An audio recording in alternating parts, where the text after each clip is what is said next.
Alhamdulillah, alhamdulillahilladzi amarna bimuru'atil amwali wal iqraril mahlukat wal auladil banina wal banat wa an nurabbiyahu bil akhlaqi wal hasanat wa nub'idahum anil ma'asi wal munkarat. Asyhadu an la ilaha illallah wahdahu la syarika lah wa asyhadu anna Muhammadan abduhu wa rasuluh la nabiyya wa la rasula ba'dah. Amma ba'du, fa ya ayyuhan nas ittaqullaha khairum kunta wa atbi'us sayyi'atal hasanata tamhuha wa khaliqun nasa bi khuluqin hasanin. Qala Allahu ta'ala fil Qur'anil 'azim. A'udzu billahi minasy syaithanir rajim. Bismillahirrahmanirrahim. Wal 'asri innal insana lafi khusrin illal ladzina amanu wa 'amilus solihati wa tawassaw bil haqq wa tawassaw bis sabr. Shadaqal adzim wa shadaqa rasulil karim. Alhamdulillah, jamaah Jumat tamu undangan Allah yang berbahagia, marilah kita panjatkan puji syukur atas segala nikmat yang Allah anugerahkan kepada kita sekalian, sehingga kita bisa memenuhi panggilan Allah menunaikan sholat Jumat berjamaah. Semoga nikmat tersebut kita konversi menjadi amal soleh, tetap istiqomah dalam kebaikan dan kebenaran, jalan keselamatan dunia dan akhirat. Salawat serta salam kita haturkan kepada junjungan kita Nabi Agung Muhammad Sallallahu Alaihi Wasallam atas segala perjuangan dan teladannya dalam membangun sumber daya manusia yang tercerahkan dan tersejahterakan lahir dan batin. Semoga kita selalu istiqomah melanjutkan misi kenabian dengan selalu berakhlakul karimah di mana saja dan kapan saja, sehingga kita termasuk umatnya yang bahagia dunia dan akhirat. Allahumma amin. Jamaah Jumat tamu undangan Allah yang berbahagia, melalui mimbar khutbah Jumat yang singkat ini, khatib berwasiat kepada diri sendiri dan jamaah tamu undangan Allah yang berbahagia. Marilah kita isi sisa hidup ini dengan beriman dan bertakwa kepada Allah, dengan ikhlas dan sesadar mungkin, sehingga tiada kebaikan kecuali kebaikan yang kita lakukan. Barang siapa yang bertakwa kepada Allah, Allah akan memberikan solusi dari setiap masalah yang kita hadapi dan diberi karunia yang rizki yang melimpah dan berkah. Wa may yattaqillaha yaj'al lahu makhraja wa yarzuqhu min haitsu la yahtasib. Itu harus kita yakini mendarah daging dalam diri kita, sehingga hidup kita optimis akan mendapatkan kemurahan, akan mendapatkan kelimpahan berkah dari Allah Subhanahu wa ta'ala. Jamaah yang dirahmati Allah, hidup di dunia ini dibatasi oleh ruang dan waktu, dibatasi usia kesehatan, usia fisik badan kita. Setiap hari sebagian organ-organ kita mengalami berkurangnya fungsi kerjanya. Kesehatan pun tidak prima. Waktu masih muda, waktu masih remaja, waktu masih kuat fisiknya, pikiran dan mental kita. Kini argo kehidupan kita terus berjalan, dan pada saatnya nanti semua organ tubuh kita ini akan berhenti dan tinggal amal kita yang baik dan amal soleh itu yang akan terus mengalir mengiringi kehidupan ini. Dari sini setiap orang berjuang untuk memperoleh keberuntungan yang sejati. Tidak hanya untuk, atau kalau dalam perdagangan tidak hanya untuk perdagangan, memperoleh jabatan publik maupun sosial lainnya. Semua orang apapun latar belakangnya menghendaki memperoleh keuntungan di dalam kehidupan ini. Maka Islam mempunyai banyak informasi tentang hakikat keberuntungan dalam perjalanan hidup ini. Inilah karakter orang-orang yang beruntung dalam pandangan Al-Quran. Yang pertama, orang-orang yang beriman kepada Allah tanpa sedikit pun menyekutukannya. Sebagaimana Allah berfirman dalam surat Al-Mu'minun ayat 1. A'udzu billahi minasyaitonir rajim. Bismillahirrahmanirrahim. Qad aflahal mu'minun. Sungguh beruntung orang-orang yang beriman. Iman kepada Allah adalah kunci keberuntungan utama bagi setiap orang. Dalam bahasa teknologi zaman sekarang adalah passwordnya, kata kunci yang akan mengantarkan jalan kesuksesan. Tanpa iman, hidup itu seperti fata morgana. Di sana seperti air yang kinclong, gemilau, tapi begitu sampai di tujuan itu nggak ada apa-apa. Karena itu keimananlah yang akan memberikan arti, akan memberikan poin kelak di akhirat nanti. Maka kata kunci ini mengantarkan jalan kesuksesan. Tanpa iman hidup seperti fata morgana, hambar dan hanya menghabiskan waktu saja. Tahu-tahu kita sudah tua, tahu-tahu kita sudah beranjak dewasa, tahu-tahu kita sudah menjadi orang tua, dan semakin lama semakin rapuh meskipun kita semakin tua. Kedua, jamaah rahimakumullah, orang yang beruntung adalah mereka yang menunaikan sholat dengan khusyuk, sebagaimana dalam ayat yang kedua dari surat Al-Mu'minun, alladzina hum fi sholatihim khashi'un, yaitu orang yang khusyuk dalam sholatnya. Sholat yang khusyuk adalah sholat yang hadir, sholat yang menghadirkan makna indah dari hidup kita. Kalau kita sholat kita masih belum mengefek terhadap segala perilaku dan perbuatan kita, cek kekhusyukan kita.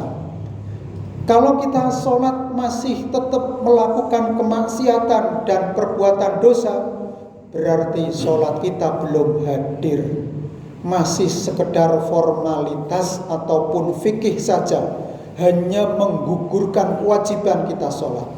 Supaya sholat kita berdampak, itu kita harus sholat dengan khusyuk, di mana kita betul-betul hadir, kita menyatu dengan Allah Subhanahu wa Ta'ala dalam hati dan pikiran kita, sehingga akan berdampak pada kehidupan kita, bisa merubah dari perbuatan keji dan mungkar.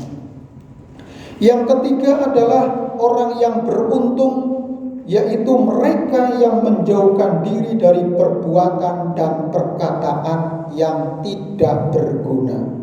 Sebagaimana surat Al-Mu'minun ayat 3, walladzina hum 'anil lagwi muridun. Orang-orang yang menjauhkan diri dari perbuatan dan perkataan yang tidak berguna. Perbuatan dan perkataan ini harus senantiasa mengandung manfaat. Pada khotbah yang lalu pernah kami sampaikan bahwa orang yang beriman dan bertakwa kepada Allah ini laksana lebah madu. Segala aktivitasnya harus memberikan manfaat yang berupa madu dan royal jelly bagi kemanfaatan kehidupan. Begitu juga orang yang beriman senantiasa memberikan manfaat. Sehingga Rasulullah bersabda, khairun nasi anfa'uhum linnas. Sebaik-baik manusia adalah yang memberikan manfaat kepada yang lain. Jamaah rahimakumullah. Maka perkataan dan perbuatan kita harus kita jaga agar senantiasa pada rel yang dikehendaki, yang diperbolehkan, dan menghindari larangan-larangan Allah Subhanahu wa ta'ala. Baik itu secara online maupun secara offline ya. Karena ini kita berada di zaman virtual, zaman daring atau dalam jaringan. Segalanya terkait dengan internet ataupun informasi IT. Jamaah rahimakumullah. Yang keempat adalah orang-orang yang beruntung adalah orang-orang yang menunaikan membayar zakat dengan kesadarannya, bukan karena disuruh atau karena perintah dari orang lain, tapi kesadaran yang tumbuh dari dalam dirinya bahwa zakat itu kebutuhan hidupnya untuk mensucikan harta dari hak orang lain. Sebagaimana dalam ayat 4 surat Al-Mu'minun, walladzina hum lizzakati fa'ilun, dan orang-orang yang menunaikan zakat. Tentu apa yang kita keluarkan itu adalah milik kita yang sejati. Itu akan kembali pada diri kita sekalian. Dan balasannya akan lebih banyak dan berlipat-lipat. Faman ya'mal mithqala dzarratin khairan yarah. Dalam surat Al-Zalzalah ayat 7, Allah berfirman, barang siapa yang melakukan kebaikan, maka dia akan dibalas kebaikan atau setimpal dan bahkan lebih baik balasannya dari Allah Subhanahu wa ta'ala. Yang kelima adalah orang yang beruntung, orang yang menjaga kemaluannya. Artinya menjaga nafsu syahwatnya kepada pasangannya yang sah secara hukum. Bukan transaksi komersial, tetapi melalui akad nikah dengan ikatan mitsaqon ghalidun, akad yang sangat kuat, yaitu aqdun nikah. Karena pernikahan itu adalah nisfuddin, separuh agama. Sehingga menikah itu adalah ibadah kepada Allah Subhanahu wa ta'ala, meskipun itu adalah menghalalkan dari yang haram, dari perzinahan menjadi ibadah. Bukan karena hubungan perzinahan, perselingkuhan, sebagaimana Allah Subhanahu wa ta'ala berfirman dalam Al-Mu'minun ayat 5, 6, dan 7. Walladzina hum li furujihim hafidun. Orang-orang yang memelihara kemaluannya. Illa ala azwajihim aw ma malakat aymanuhum fa innahum ghairu malumin. Kecuali terhadap istri-istri mereka atau hamba sahaya yang mereka miliki, maka sesungguhnya mereka tidak tercela. Faman ibtagha wara'a dzalika faulaika humul adun. Tetapi barang siapa yang mencari di balik itu atau berzina dan sebagainya, ya contohnya mungkin berzina, homoseksual, lesbian, LGBT dan lain-lain, maka ini adalah termasuk orang-orang yang melampaui batas. Dzalika faulaika humul adun. Keenam, jamaah rahimakumullah, orang yang beruntung adalah orang yang menjaga betul-betul amanah yang berada di pundaknya. Sebagai apapun, bila dipercaya, laksanakan dengan sepenuh hati. Kalau kita sebagai karyawan, laksanakan amanah itu, pekerjaan itu secara totalitas, secara profesional, secara baik, secara ikhlas. Kalau kita dipilih sebagai pemimpin, maka kita harus komitmen untuk menjalankan kepemimpinannya itu dengan sebaik-baiknya. Kalau kita diamanai sebagai kepala keluarga, maka jadilah kepala keluarga yang bisa menjadi suri teladan kepada keluarganya dan anggota keluarganya. Selalu totalitas dalam memenuhi segala kebutuhannya. Karena amanah diberikan kepada orang yang dapat dipercaya, dapat menjaga, dapat memelihara, dapat mengelola dengan sebaik-baiknya, melaksanakan janji dengan tepat. Karena janji adalah hutang. Hutang harus dibayar. Bila berjanji, maka tepatilah. Sebagaimana Allah berfirman dalam surat Al-Mu'minun ayat yang ke-8. Walladzina hum li amanatihim wa ahdihim ra'un. Dan sungguh beruntung orang yang memelihara amanat-amanat dan janjinya. Jadi jamaah rahimakumullah, apapun yang saat ini berada di pundak kita, amanah kita, jadi takmir, jadi marbot masjid, jadi office boy, jadi pimpinan di lembaga maupun di mana saja, laksanakan secara totalitas. Nanti insya Allah jenang itu akan datang. Karena kalau kita melakukan sesuatu dengan jeneng, artinya dengan keikhlasan dan ketulusan, semata-mata mengharap ridho Allah, balasannya nanti akan tak terhingga. Jamaah rahimakumullah, maka peran apapun yang kita mainkan saat ini, kita jaga amanah kita dengan sebaik-baiknya. Kalau kita punya janji, maka janji itu harus kita tepati dengan sekuat tenaga. Kalau kita punya hutang piutang atau hitung-hitungan, berjanji akan membayar, tunaikan. Kalau memang belum mampu, ya negosiasi lagi, berjanji lagi, ataupun menunda pembayaran dengan komitmen di waktu yang akan datang untuk mengembalikan. Maka janji-janji itu harus kita tepati dengan kesungguhan hati. Yang terakhir jamaah rahimakumullah, orang yang beruntung adalah mereka yang selalu menjaga dalam menunaikan sholat dalam kondisi apapun. Sholat adalah the first priority, ibadah yang harus kita utamakan pertama. Sekalipun panjenengan semuanya jamaah, kita semuanya adalah orang yang sibuk dengan pekerjaan dan tugas-tugas kita. Apalagi kalau sebagai seorang top manajemen di satu lembaga, itu pun kita tetap harus menjalankan sholat secara istiqomah.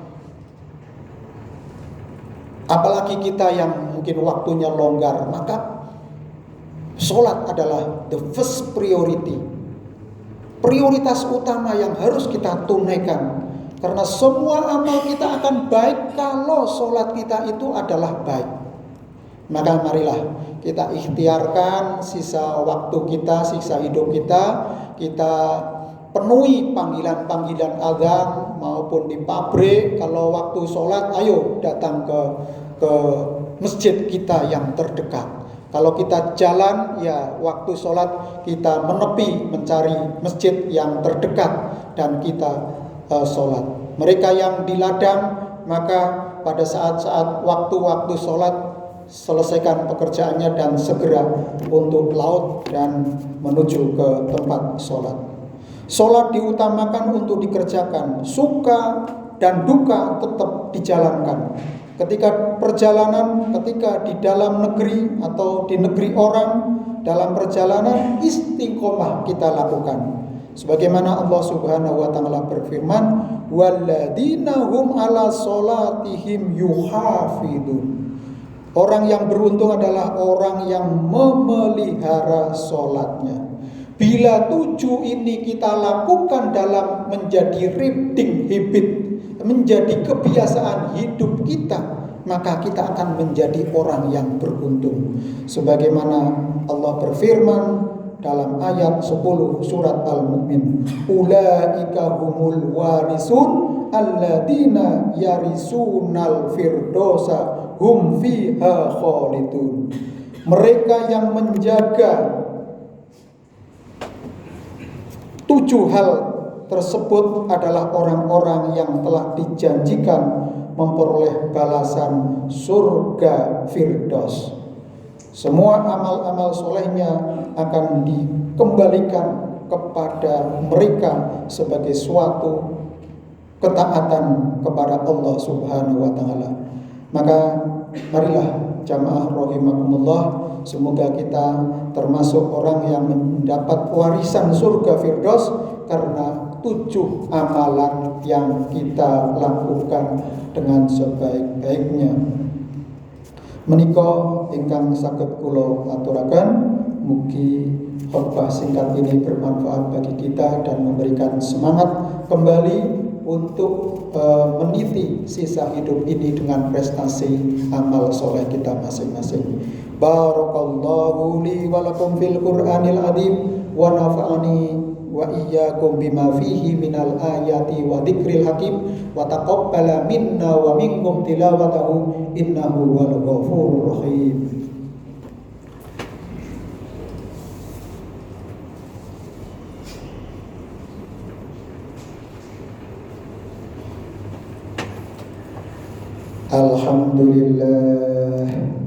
Alhamdulillahilladzi hadana li hada wa ma kunna linahtadiya laula an hadanallah.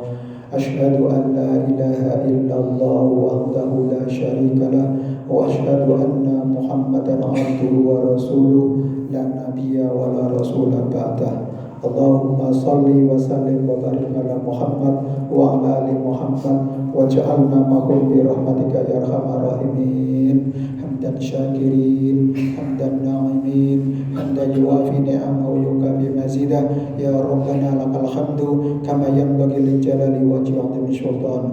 Allahumma fir lil mu'minina wal mu'minat wal muslimina wal muslimat al ahya'i minhum wal amwat innaka sami'un qaribun mujibud da'wat ya qadiyal hajat. Allahumma fir lana wa li walidayna warhamhuma kama rabbayana shighara. Rabbana hab lana min azwajina wa dhurriyyatina qurrata a'yun waj'alna lil muttaqina imama. Rabbi ij'alni muqimas salati wa min dhurriyyati Rabbana fataqabbal du'a. Allahumma inna nas'aluka salamata fid din wal 'afiyata fil jasadi wa ziyadatan fil ilmi wa barakatan fil rizqi wa tawbatan qabla al mauti wa maghfiratan 'inda al mauti wa rahmatan ba'da al mauti. Allahumma khawina lana bi syafaratil maut wan najata minan nar wal 'afwa 'inda hisab. Rabbana atina fid dunya hasanah wa fil akhirati hasanah wa qina adzabannar. Subhanaka rabbika rabbil izzati amma yasifun wassalamun alal mursalin walhamdulillahi rabbil alamin. Ibadallah, innallaha ya'muru bil 'adli wal ihsan wa ita'i dzil qurba wa yanha 'anil fahsya'i wal munkari wal baghi ya'idukum la'allakum tadhakkarun. Fadhkurullaha al-'azim yadhkurkum washkuruhu 'ala ni'amihi yazidkum wa la dzikrullahi akbar. Assalamualaikum warahmatullahi wabarakatuh.